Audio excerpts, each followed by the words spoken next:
Ik zal je verbannen naar een onherbergzaam oord.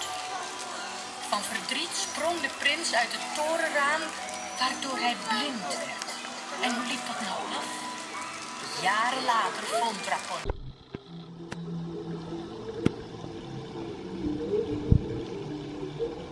De prins in haar bezitting.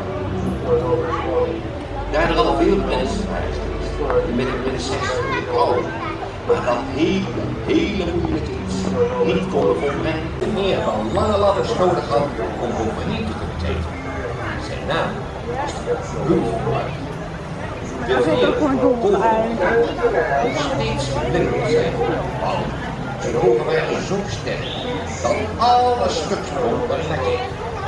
De Longneck had zulke lange benen dat hij in een half uur van China tot hier kon. De derde had zo'n grote buik dat je meer dan lange ladders nodig had om overheen te kunnen kijken. Zijn naam was de Rapunzel.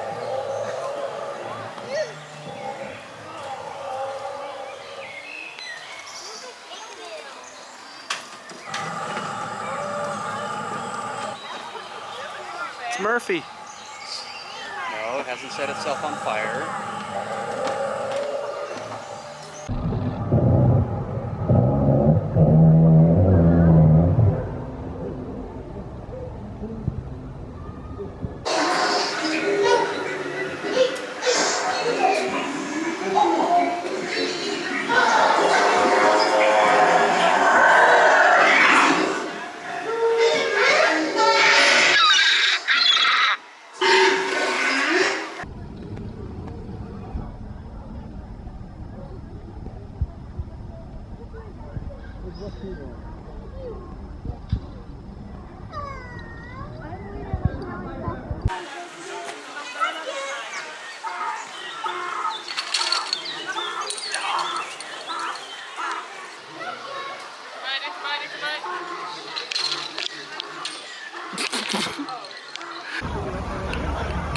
Nou ja, nee, ik kan niet even een kopje thee halen als je wil.